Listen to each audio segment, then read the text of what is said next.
today is going to be an interview with Paul Nadeau. Paul is a passionate keynote and motivational speaker on topics like business and life negotiations, conflict resolution, and mental health. He is the author of the book, Take Control of Your Life. Let me get that in the shot. Take Control of Your Life. This is a book that I just read. I actually got it from a good friend of mine, which I believe you gave to him. I'm not entirely sure how it got to him, but I think he said that he met you and you gave it to him. So what we're doing now is we're taking this book. Each person is going to be reading it. We're going to be writing our own message inside there. We're going to be passing it around. So thank you for your contribution. And it was I loved this book because it was so timely. It was perfect for what we're experiencing right now.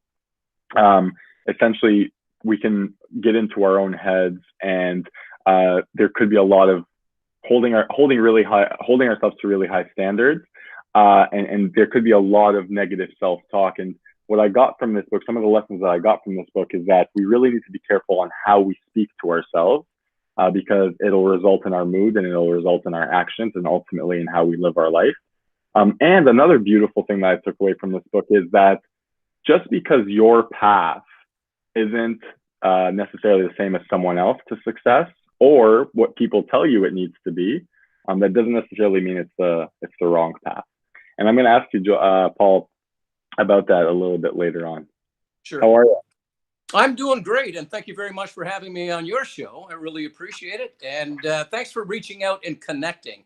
I love that you did that. I love that you sent me a message, and that's, we need to stay connected, and we need to meet new people, and this is just wonderful being here.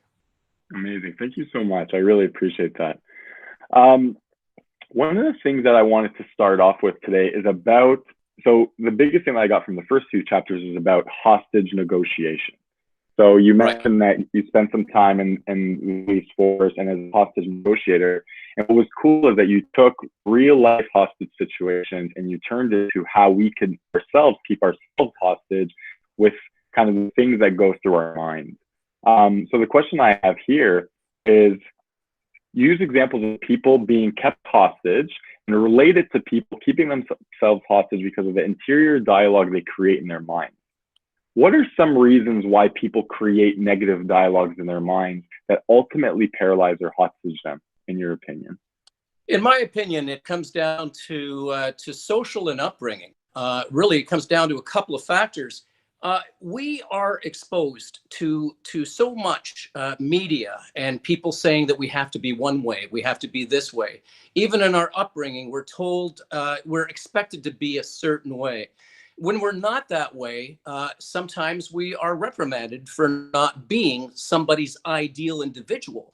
So from a very young age, you can get some mixed messages about your worth. And, suddenly the media will post something saying, this is the ideal individual that you need to be. You need to have this level of success. You need to have this body. You need to have that body.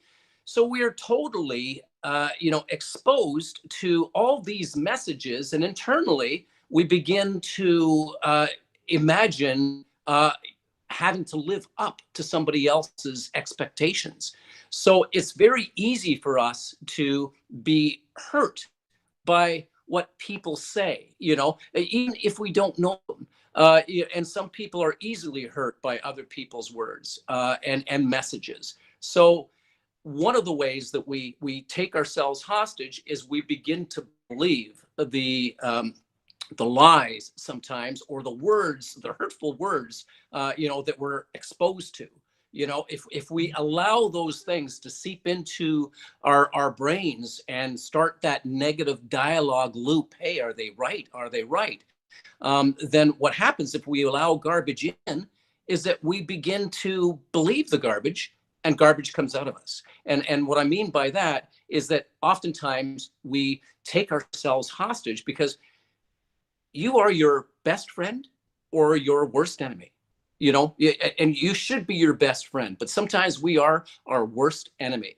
Who can hurt us the most? Not anybody else out there. It's us. We are the ones who can hurt ourselves or elevate ourselves the most in life. And so a long way to answer that short question. And let me just get rid of this little message that came up. yeah, we take ourselves hostage, and by listening to the negative messages that we're getting, by putting too much expectations on us, or by being something that we're not, Yeah. and unfortunately that hurts. I really appreciate that. And one of the things that thank you for answering that. One of the things that you talked about in the book is awareness. And some of the things that people have reached out to me about is that sometimes people don't realize how harsh or how negative the things that they're saying to themselves are in their heads until they really kind of take a second and try to be present to it. What kind of advice do you have to people that aren't really realizing how negatively they're speaking to themselves? Well, I think one of the, and I mentioned this in my book, is that we have to take some time, once every couple of weeks, to sit down and really analyze ourselves and our lives. We have to do a mental check on how things are going. So, for example, if you have a relationship that's not going well, you have to sit back and you have to think about why that relationship is not going well. Be blatantly honest with yourself. Maybe you messed up. Maybe, you misbehaved, whatever it is. And if that relationship is important enough to you, then you have to jot down the steps that you'll take, to bring about the action that you want the results to get. So when you do a self-analysis, you begin to say, why am I not happy? What is it about, what have I been thinking? What is it that I can be doing differently that would elevate me to more happiness? You see, happiness is not something that is external. It's not because something is happening around us that we become happy. It's how we perceive, what is happening around us that creates that happiness. So happiness is relative to you. It's internal. We can switch it like that. We can be happy during these stressful times, and it's a matter of analyzing what is going right in your life, what is not going right in your life, and then not only coming up with ideas on how to change that, but take the necessary action to change that. It's almost, and I'm not going to say this is easy. No, it's like imagining a perfect strong body. You know that you need to go to the gym, or you need to work out at home. You need to do something in order to get that muscle, and in order to get that shape that is ideal in your mind. Just imagining it is not going to make it so. You Mm-hmm. have to pick up the weight. You have to do the exercising. You have to go for the walks, whatever it is. You need to consistently do that. And we need to consistently analyze ourselves to see, what it is that we believe. If you believe this negativity that you tell yourself right now, COVID-19, people are thinking, oh my God, it's never going to end. I'm so depressed. I don't know how I'm going to get through this. I'm lost. I'm getting depressed. All these things. Well, you've got to change that negative dialogue, because the more you feed into it, the more it feeds into you. And if it feeds into you, it takes control, and it keeps you hostage. And there's only one person who ought to be in control of your life, and that's you. I love that. You ought to control yourself. Yeah. And what I'm getting from this, Paul, is that we are not any external factors responsible for our own pain and our own happiness.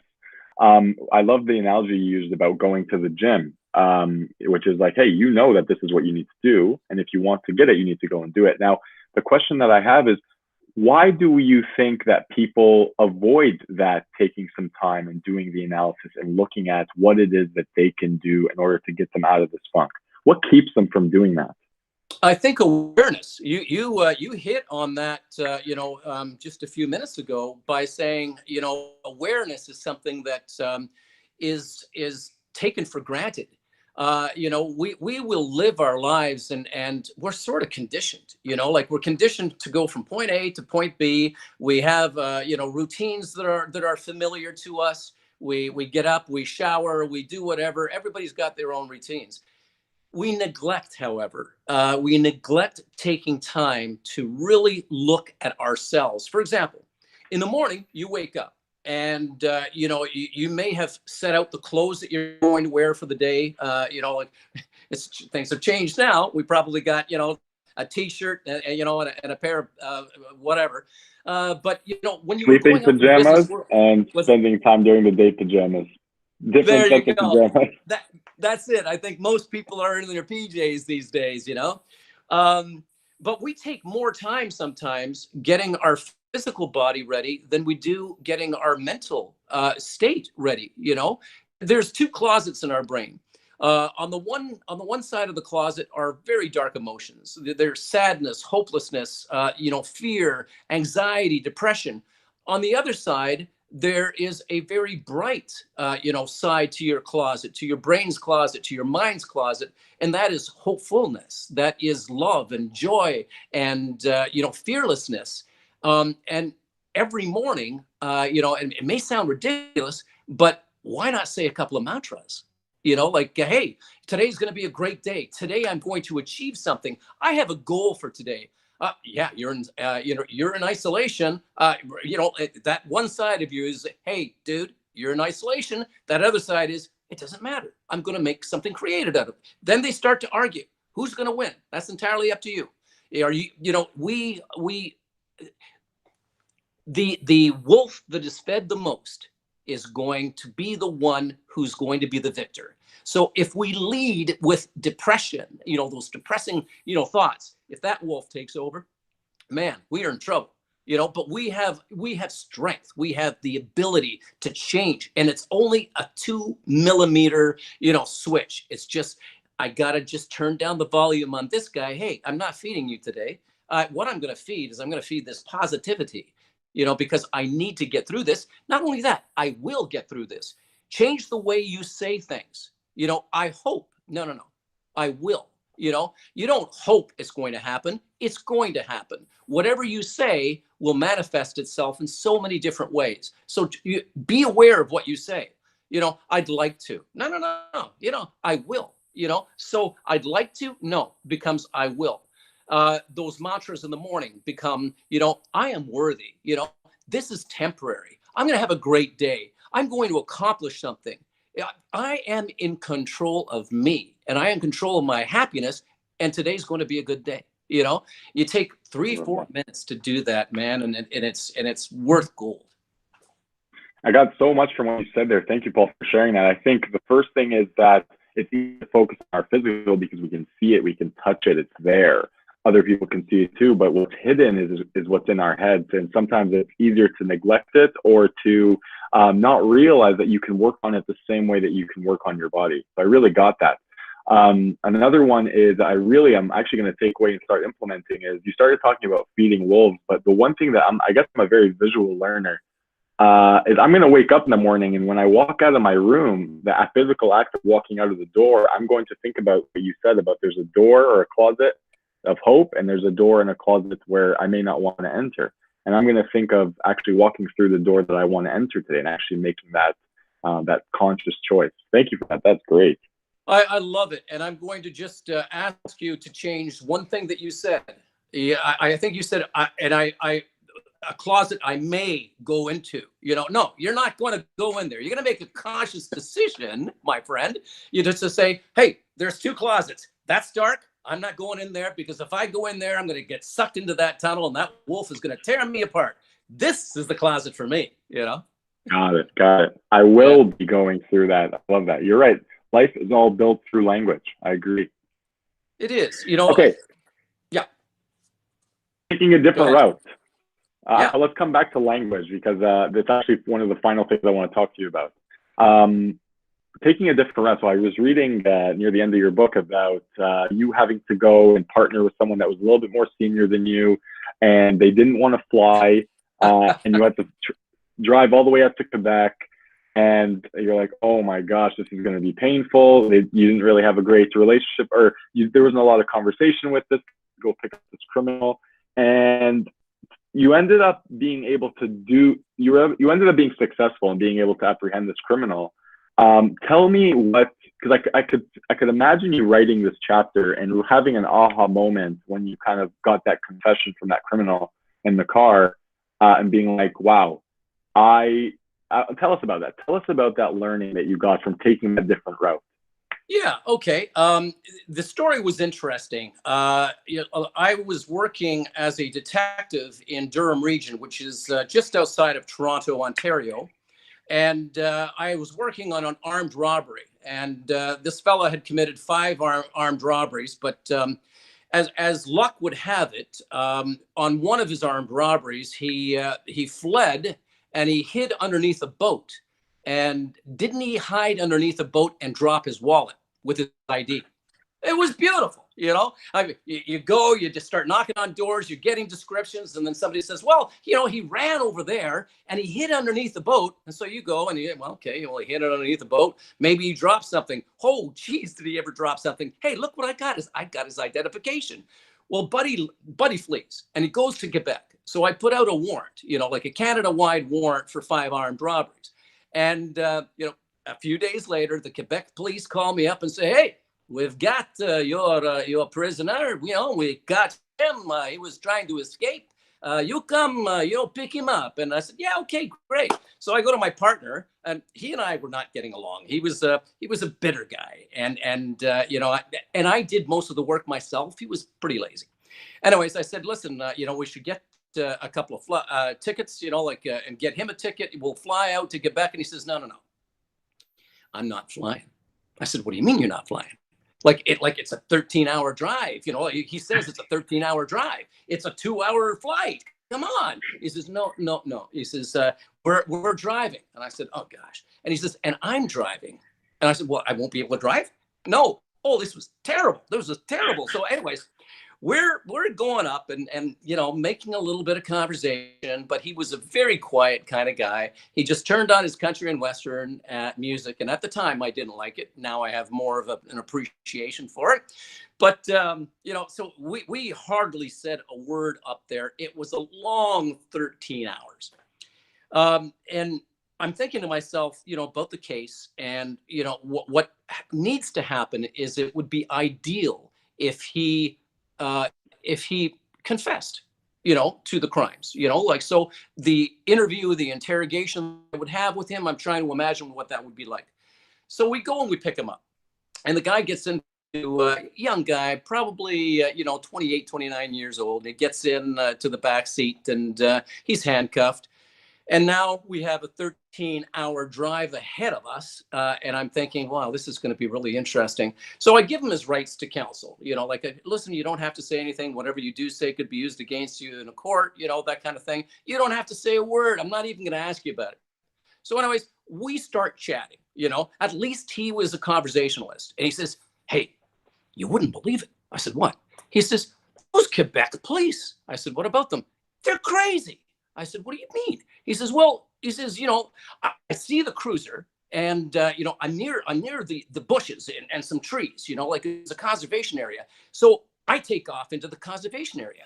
2 minutes later, there's a helicopter above, and there's a guy, a sniper, who's taking shots at me. There's bullets, flying by. And he says, "I couldn't believe it." Anyways, he started telling me this. We were laughing. And he started, saying some jokes and talking about himself. And we were just, chatting back and forth. And it's funny. And you know this as a business person. People will open up to you, and they will deal with you when 3 things happen: when they know you, like you, and trust you. And when you have those 3 elements, it's amazing what you can achieve. Just because this guy was a criminal didn't mean that I had to treat him any differently than I would treat anybody else. In fact, I like treating people the way that I like to be treated. So we were having this great conversation. We stopped by a coffee place, and I said, "Hey, you want a coffee?" "Sure does." And anyways, we go up to the little kiosk, the drive-through. He's asking the girl, who's serving the coffee, out for a date. He shows her his handcuffs. He says, "Hey, this is only temporary." He says, "I'll be out." He says, "But how about giving me your number?" The guy was just a pleasant kind of guy. So, and my partner was not enjoying this at all. Anyways, we go, and at one point he says, "Paul, are you not going to ask me about the robberies?" I said, "Yeah, I'll probably ask you at some point." He says, "You want to know about them?" I said, "Sure. You want to tell me?" He says, "Yeah." He says, "I did all 5 of them. That's me." He says, "But you missed 2. I did 2 more. So he goes and he tells me the 2 more that he's done.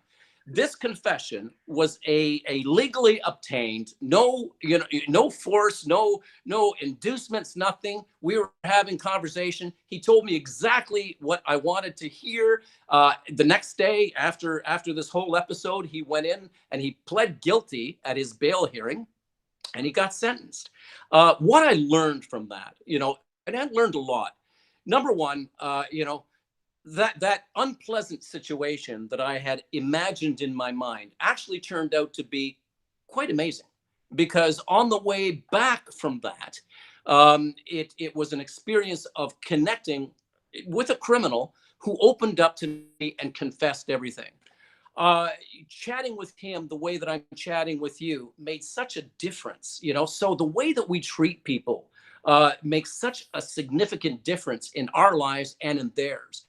And using that same principle, we have to treat ourselves with dignity and respect as well. We don't do that when we have that negative self-chatter going on. It's as though we hate the individual, whose body we have, and we're saying, you're not worthy enough, you're not good enough, you're not this. So if I'm going to talk, nicely to you, why don't I talk nicely to me? Why don't I start saying, hey, you know what, you're a pretty cool dude, hey, you goof up every once in a while, but we are all human, and we're imperfect people living in an imperfect world, and we're going to mess up, but we need to really step back and allow ourselves to be human, and to just move forward no matter what it is that's keeping us back. Right now, it's COVID-19. COVID-19 has got us in this cage. But how we decide to spend the time in the cage is entirely up to us. When I think about Nelson Mandela, who served 27 years in confinement, no books, no telephone, no video, no nothing. He made it. I'm certain that we can make it. The few months that we need to take to get this under control, we have a choice on how we spend it. We can spend it miserably, and people will, regrettably, some people will get out into the world, and they will be 20 or 30 pounds heavier, and they will be more depressed, and it's almost like we're coming out of a cave and looking at each other and saying, I haven't seen, oh my God, what do I say about your weight? You look amazing, it's entirely up to us, but more important, I can't say more importantly, just as importantly, as our physical condition is our mental condition. And we need to service that just as much as we need to exercise right now. We need to remain positive. That mental wellness, that mental fitness is up to us, largely up to us. And we can't do it alone sometimes, talking to a friend, talking to somebody who's willing to listen, there are several days in the week, Monday, Tuesday, Wednesday, Thursday, cry day. Have your cry day. It's okay. It's okay to have one day where you go, life sucks, but don't spend too much time on that. Have your little cry, pick yourself up. Remember that you are stronger than your circumstances. I love the Rocky movies. I used to watch the Rocky movies ever since they came out. I still do. And the one thing that I learned from Rocky, it doesn't matter how many times you're knocked down, Matt, what matters is that you get back up. And that's a lesson that stayed with me since the very first Rocky movie came out. I thought, life is going to kick us where it hurts. But if we choose to allow ourselves to remain on the floor after the kick, then we lose. And I don't want to lose. Love that. Love it.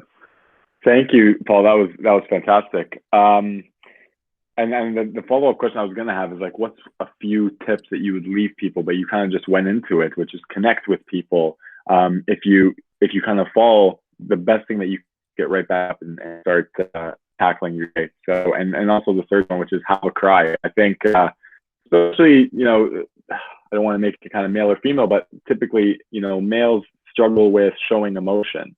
And I had a moment with my sibling of mine where she was like, "Oh, I need to cry." I'm like, "What do you mean?" She's like, "Yeah, sometimes I just need to sit and cry." And I was like, "Man, I've never really tried that before." And any time that I've ever gotten emotional, the first feeling is like, "Suck it up, don't show emotion." But I definitely agree that if you kind of take some time to just let it all spill out, you'll actually come out like someone that's reversed. It's okay. And yes, we are men. And, sadly, we were brought up to think, suck it up. Hey, you're a boy, you're a man. Take it like a man. All these messages that are going into our young boys. Don't cry, don't show emotion. Be this way, be that way. That's harmful because crying is in a way it is a release. It is a Yeah. release of that inner anxiety that needs to come out. Now, I don't want anybody to misunderstand me that it's okay to cry all the time. It is whenever you need to, but let's have our cry, and then let's remind ourselves that whatever we're going through is temporary. So to answer a couple of your questions as far as what we can do now, I think one Mm-hmm. of the first things, I really encourage people to read my book. And the reason, yes, I wrote that book. I never intended to write that book. But when I look at what I wrote and how it applies to today's world of even people, like that I always thought, were really strong, are posting on social media how they're having breakdowns, and these are people that I didn't expect, but that's okay because we're all human. We're going to experience something unlike anything that we've ever experienced before. It's okay, to feel, in a way that you're sad, but don't dwell on that. Dwell on the positive things. So one thing, I encourage people to read the book. Second thing, start posting, some positive, sticky notes. Hey, be aware today, be grateful today. Take 5 minutes out today to remind yourself of what you're grateful for. But not only, hey, I'm grateful to have a roof over my house, or sorry, over my head, which I am. Grateful for my family, my daughters, my brothers, my sisters. I'm grateful for that. Grateful that I'm healthy. Yeah. What are you grateful for the last 5 minutes? Well, right now I'm grateful that I'm talking with you. I really am. This is a wonderful experience, so I'm grateful for that. I'm grateful that I watched this really cool, YouTube video. I'm grateful for that. We have to start, maybe posting little notes to remind ourselves to be aware and to take action and to remind ourselves that we're greater than our circumstances. Stay fit, have a routine. When don't sleep in until 1 or 2 o'clock in the afternoon or whatever, and then eat all day, and then go to bed and expect that you're going to be well, because all that is going to catch up with you at some point. Have a routine. Wake up in the morning at a particular time. And be creative. I've written a movie script. And I'm writing another book. And I'm designing a website for encouraging and inspiring people. And I'm thinking, okay, what can I do next? It's like, oh gosh, my day has gone by just like that, as opposed to dreading every minute. It's like, no, I talk a lot and I apologize, but so No, many please. people, well, so many people have come to me, and they said, hey, you've got a published book. And I said, yeah. And they said, I've always wanted to write a book, or I've got a book in me. And I sit there and I go, oh yeah, okay. So tell me a little bit about that. And, one of the very first questions I ask is, did you start writing it? It's one thing to have a desire. It's one thing to have that beach body. It's one thing to have this, or it's one thing to take control of your mental wellness. But unless you do something, unless you take some action, your wannabes will remain wannabes. And at the end of this world, when I'm on my deathbed, I don't want to be visited by the ghosts of missed opportunities who say, hey, Paul, you should have written that screenplay. Hey, Paul, you should have written that book. You should have asked that girl out. Hey, Paul, you should have gone for what you wanted in life. Hey, I don't want to be visited by those guys. those guys are going to put me down right before I die. I don't want them. What I want the ghosts of, yeah, you did it, man. I want these guys to come up and say, hey, give me 5. That was amazing. You wrote a book, you did that, you did your TED talk, you did this, you did that. I want those guys, to say, what a life, what a ride that was. And that doesn't have to change just because we are experiencing COVID-19. We are greater than these circumstances. We will get out of these circumstances. Let's remind ourselves of that every day. If it becomes a pattern to say, this is only temporary, this pain is only temporary. Tomorrow, the sun is going to come out tomorrow. After every storm, there is always, the brilliance of a new day, new sunshine, all that kind of stuff. I love that. One of the things that, so actually, before we get into the next question, I'm actually reading a book myself right now. And a lot of the things that you're talking about, it's like, oh yeah, that would be good in this chapter, and that would be good in this chapter. Now, it isn't really a book similar to yours. It's kind of just a little ebook to get me started. And yes, I have started it. I'd say I'm about 25% of the way through. 2 things. One is, I have a thought on this, but what are some of the things that you believe keep people from starting? Like, it's one thing to go to someone and say, hey, go, do, like, have you started? But what are some of the things that you think will resonate with people on why they haven't started, and what's one way that they can get started? Okay. One of the greatest things that prevents us from doing something is fear. Fear is a 4-letter word, and it is one of the worst words in our vocabulary.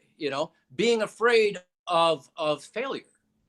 Hey, what if, the what ifs? What if I write this and it turns out to be nothing, or it turns out to go nowhere? What if I try this and I fail? What if, that fear of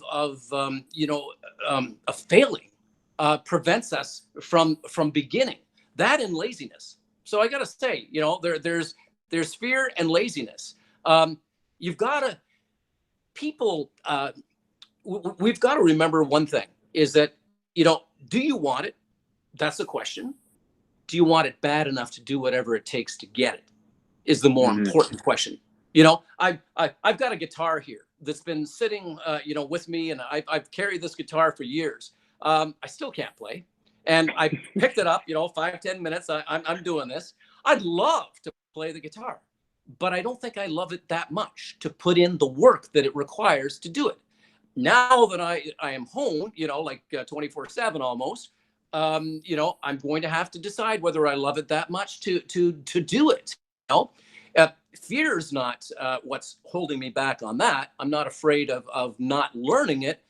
What's holding me back is whether I'm going to commit myself to doing it, to putting in the work it requires. So one of the things to get in your mind is number one, don't be afraid of failing, because the greatest successes in our world, the people who are the greatest of successes are people who have failed more than once. But they are the people that were knocked down to the mat, but got right back up, tried something different, tried a new technique, or just went back to doing what they were doing, just modified it a little bit, but they never gave up. They never gave up on their dreams. So, fear can keep us. It can immobilize us to the point where we don't go for what we deserve in life. It's like, what if she says no? What if he says no? What if I don't get the job? Oh man, you know what? I'm just gonna, and there's that negative loop again. What if? Hey, if I ask her and she says no, I'm gonna feel terrible. So you know what? I may as well not just ask her, because she's gonna say no anyways. So we've already, that negative loop. That self chatter is not only is it this one experience, it's going to be the next girl, or it's going to be the next guy, or it's going to be the next job, or it's going to be this, and it becomes stronger. That wolf is getting fed. It's going to be stronger. So the things that prevent us from moving forward are fear, not wanting it bad enough, and just making putting that thought into action. It's taking action. That's one of the big things that prevent us from success, is taking action. You got to want it bad enough. You got to put your fear of failure aside, and you've got to go for what you want in this life, because nothing, or very little, is going to be handed to you. Nothing will be handed to you. You're absolutely right. Um, I agree on the concept of failure, and I think people will look at celebrities or people that have really made it and wonder like, oh, they can't make any mistakes. They're that good. When if they actually saw them go through it, they've lived their entire life. Their entire DNA has been stumbling and getting back up and stumbling and getting back up and making a fool of themselves. And people saw that side of success, it would change their thought on failure. And another thing I took away from what you said is how badly do you want it? Like, I think a lot of times people say, to your point at the beginning, life tells me, social media tells me, the media tells me that I must be good at this in order to be worthy. And instead of looking at the things that you're really good at, you really care about, and actually just focusing on doing those things, because that's when you have that strong why that's going to get you out of bed in the morning and say, hey, this is worth me doing. So I love that. Those are two things that I'm definitely taking away from that. Good. There's one last question I want to ask you, Paul, and it's about a lot of things that we've talked about today. It's about language, about life being created through our language. You just touched on it now, which is, oh, she's not going to, if I ask her out, she's not going to want to go out with me. You've already created your life, and the words that you're saying, even if you're not saying them out loud, you're creating them in your mind. And another thing is, so I want us to talk about language and the value you put on language. And then the last thing I want to talk about is about life being empty and meaningless. It's something Right. that you mentioned in the book, and I'd love for you to expand on it for us to all take something away. So let's start with language. What is it that, what are your thoughts when it comes to the language that we use? The language that we use determines our success. Very simple. What you say is going to manifest itself in one way or another. You know, if you say to yourself that you are not worthy, if you say to yourself that you are a loser, if you say to yourself that that you'll never succeed, then your behavior is going to mimic that. For me, as a kid growing up, I was severely abused by my father physically.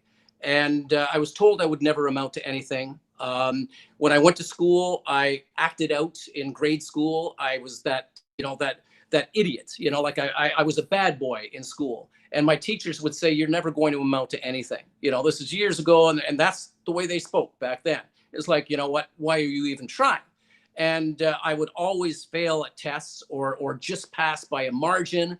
And because I had conditioned myself to believe the BS that was being told to me and that I was telling myself. I was conditioned to believe it. And if we believe a weakness in us, then that weakness takes over. What happened to change my world was in grade 7. I liked girls and I was thinking about, maybe, asking somebody out, that kind of stuff. You're a normal young man, you're attracted to people. And one teacher comes up to me and he says, well, actually, he says to the whole school, he says, a whole class, he says, we've got a test, and I expect everybody in the class here to pass, except for you, Nadeau. He says, I already know you're going to fail. Now, he said that in front of my entire, class, and I felt humiliated. And I went back home, and that really resonated with me. And for the first time in my memory, I actually started looking at the material and studying the material as best I could. I wasn't good at studying because I'd never done it. But I went and I wrote that test. And after writing that test, what was customary in his class was that after he graded it, he would call the person with the lowest marks to the front of the class first. It was the walk of shame. It's almost as though he wanted to embarrass, people with low grades. He wouldn't just put it on there. No, he'd call. And I was always the first one to be called. Nadeau, 49, out of 100.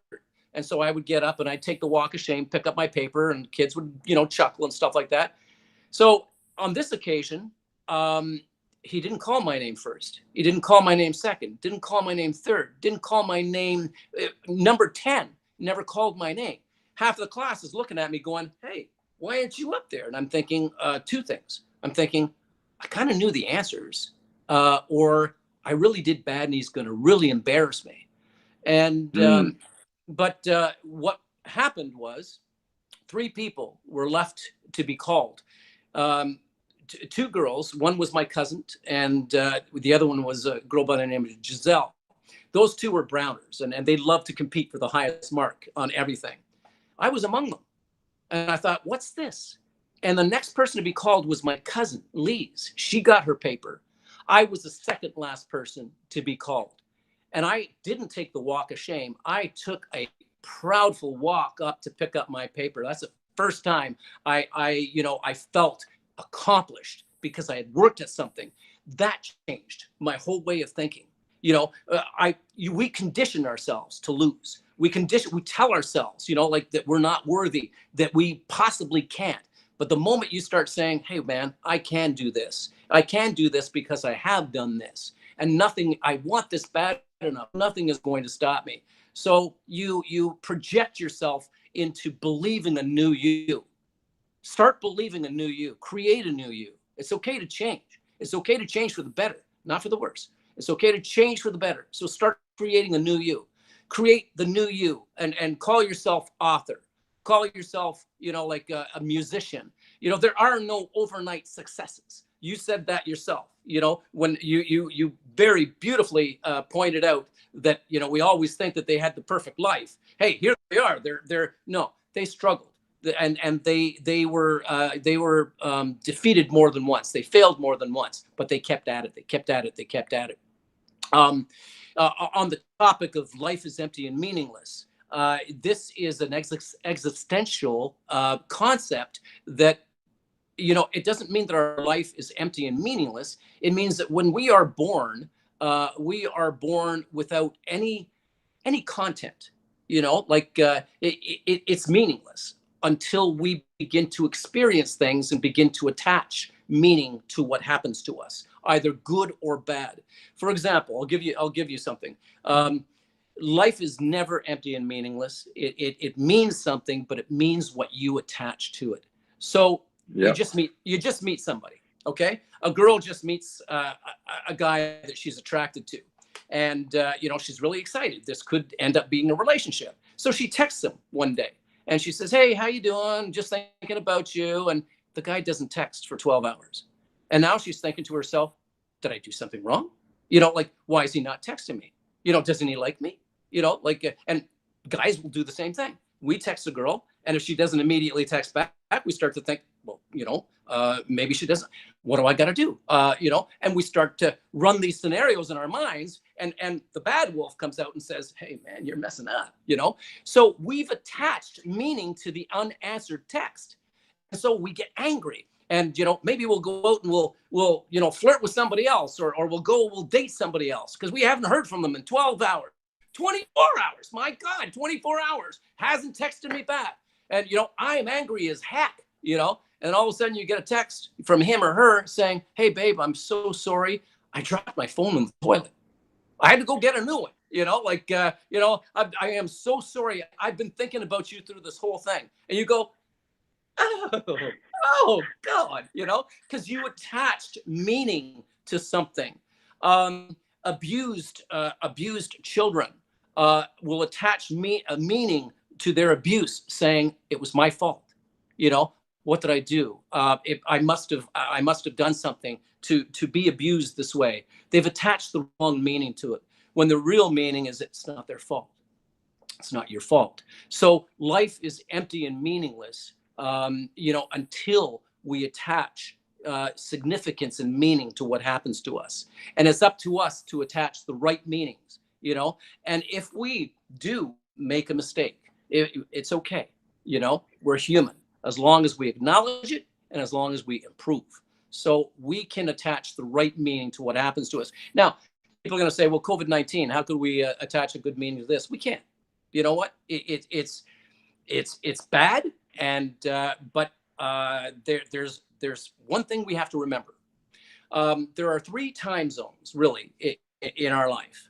There's the past, the present, and the future. What happened 5 minutes ago, I can't go back and change. I can't change that. It happened. I cannot change that. What's going to happen in 5 minutes from now, I can't predict that. Who would have predicted 2 months ago that we would be on lockdown? We made all these plans. flights and holiday plans and your social gatherings. And then all of a sudden it's like, no, none of that's going to happen. Guess what? Life happens. So the past we cannot change. The future we can plan for, but it's not guaranteed.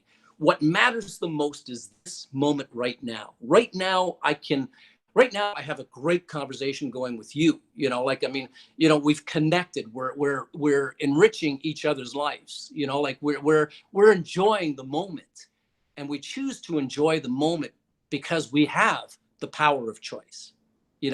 So live every moment with meaning, with passion, with great meaning. It's up to you how your life is going to turn out. It's COVID-19. It's bad. It happened. Okay. We got to deal with the bad cards that we were dealt with. Can't change it. Can't say, well, you know what? I'm waking up and whoa, it's not here. It is. What? It's here. So let's do the very best we can. Let's attach meaning to it. Okay. What meaning can possibly attach to COVID-19? Well, it sucks, yeah, but it gives me an opportunity for self-improvement. It gives me an opportunity to discover new talents that I may not have discovered before. It gives me an opportunity to be creative. It gives me an opportunity to remain fit, do whatever. It gives me an opportunity to live, with happiness. And when you get out of this, you're gonna be fit mentally and physically because you choose to. We have choices to make. Yeah, I love that. I think I really thank you so much for sharing that optimistic view on this situation. I think I took away three things. One, concept of now and only now. Two is the concept of choice, and three is the concept of meaning. And now is there's only now and now and now. 5 minutes is gone. The future is essentially going to be what you do now anyway. So all there is now. That's a really, really liberating way to live. Choice is you get to choose what meaning you put towards things, and you get to choose what you decide to turn down. That definitely resonated with me when you, for example, you observe someone says something, they may say it in a certain way, and you're like, oh my gosh, what did they mean by that? And you could spend a day or two or a week worried about what it is that they meant by it. And they probably didn't have a second thought about what you were thinking. Yeah. And just knowing that life is empty, meaningless, and we add meaning onto things, it really puts you, it's very motivational. It puts you in the driver's seat of, hey, I am in control of the meaning I put onto things. And as soon as you know that, as soon as you start feeling bad, you can take a second and say, hold on a second, what meaning did I add to that? And make a decision. I think life and power is all about options. It's all about feeling like you are in control of your own destiny. And just by knowing that we are the ones that add that meaning and all those things, and we are the ones that are in control of our happiness and that are in control of being able to turn down the bad stuff, it just puts you in a whole different level of consciousness, I think, than other people in the world. And I hope that. Totally agree with you. It's funny, but if you can imagine, and I'd like to make this point. I saw this once before. You have a clear glass of water. It's beautiful. Mm-hmm. It's clear. That's how we are when we are born. There's a clear glass of water.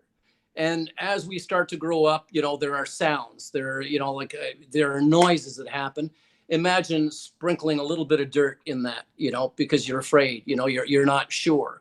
The more we go through life, more dirt is thrown in there by, the negativity of other people. What, as you said, somebody may have said something and you begin to imagine the worst and you just add more mud or more dirt to that water.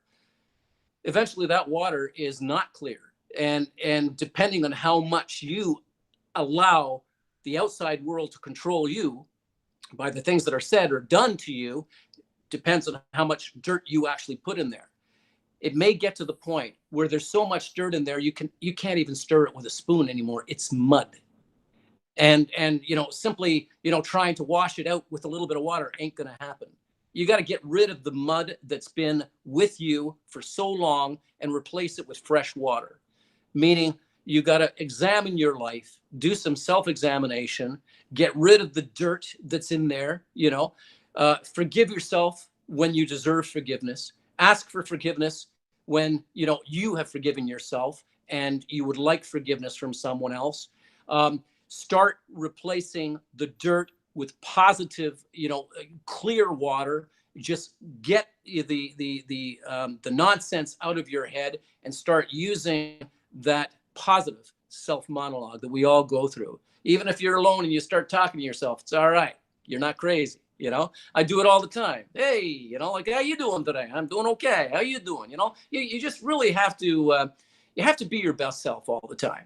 And if you fail and if you fall, you get back up and you say, you know what, that was kind of stupid. I'm not going to do that anymore. And I have to go into that bright closet this morning, and I want you to go into that bright closet tomorrow. You know what I'm talking about. You're going to go into that closet when you get up and you walk through that doorway. You're going to know which way to go, and that is really about taking control of your life. Let's take control of our lives. We're going to get through this COVID-19. This is only temporary. How we get through it is entirely up to us. Reach out to somebody if you need to talk.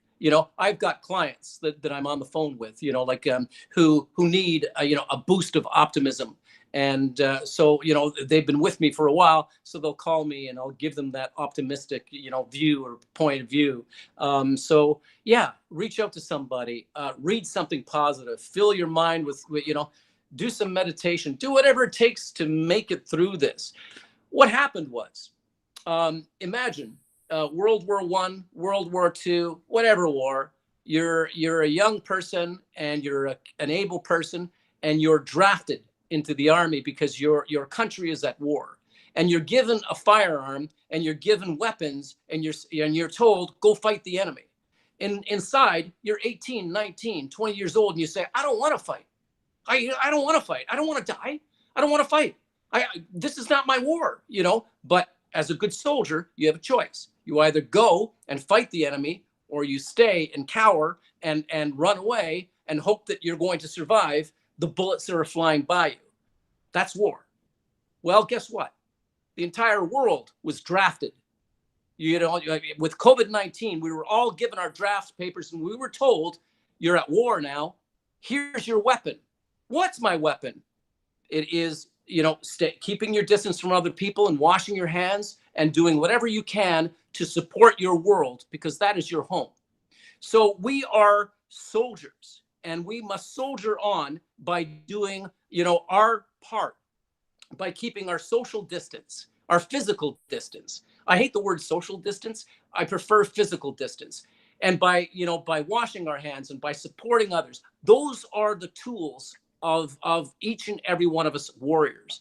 And right now, we are seeing frontline warriors every day who are serving us groceries, who are, attending, police officers who are attending to emergencies, doctors, nurses who are saving lives, who are taking care. Those are the frontline soldiers. We are soldiers as well. And our responsibility is equally important.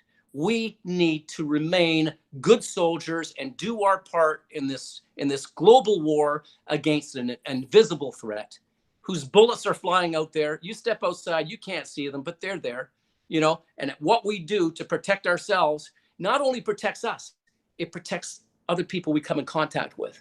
So we've got a huge responsibility. Let's be proud soldiers and let's just forge ahead. We're going to win this war. We're going to win this war. There you go. Paul, how can people find your book? Amazon, Amazon everywhere, any online bookstore. Most online bookstores across the world have it. So you're not going to get it at a bookstore right now because the bookstores are closed. But you can get the digital version or you can get the hard copy version. There's also a second edition that's come out. This one is a little smaller. It's the same book. Can you see that? Sure can. Okay. Yep. This is more of a paperback version to the blue one that you have. And it's available as well. Take Control of Your Life by J. Paul Nadeau. The J is for Jean, Jean-Paul Nadeau. My brother thought it was a good idea to put that on the book cover. I had never used Jean-Paul, and I just thought, okay, why not do it? So people are saying, well, is it J or is it JP? You know, you Yeah. asked, you know, is it Paul? And so, yeah, thanks. You know, like you must have heard one of my videos where I introduce myself as, hey, I'm Paul Nadeau, you know, but Exactly. call me JP, as long as, you know what, it's all good. Amazing. You know what? So guys, everyone, please, I'm going to be putting this up on my social media. I'm going to be promoting this this interview. Everyone, please pick up this book, message me about it, and like we can talk about it. Thank you so much for generously offering your time to speak with me today. I really believe that I'm really happy that you're here in the GTA. Hopefully, when all this kind of cools down, it'd be great to meet with you, have a coffee, and really glad. Really, I took a lot from this conversation. I really hope that everyone that kind of watches this will be able to implement one or two things that will allow them to come out of this much happier, more at peace, and really transformed from the people that they walked in as. So thank you so much for your contribution, Paul. You're very welcome. And I just want to leave you and your audience with just a couple of encouraging thoughts. You're stronger than your circumstances. We're all going to get through this, and it's up to us to take control of our lives. And thank you so much. I really appreciate you giving me your time and promoting my book. And I do believe that will help a lot of people. I appreciate that. All the best to you, my friend. You too. Take care. Take care, man. All right. Bye. What time is it?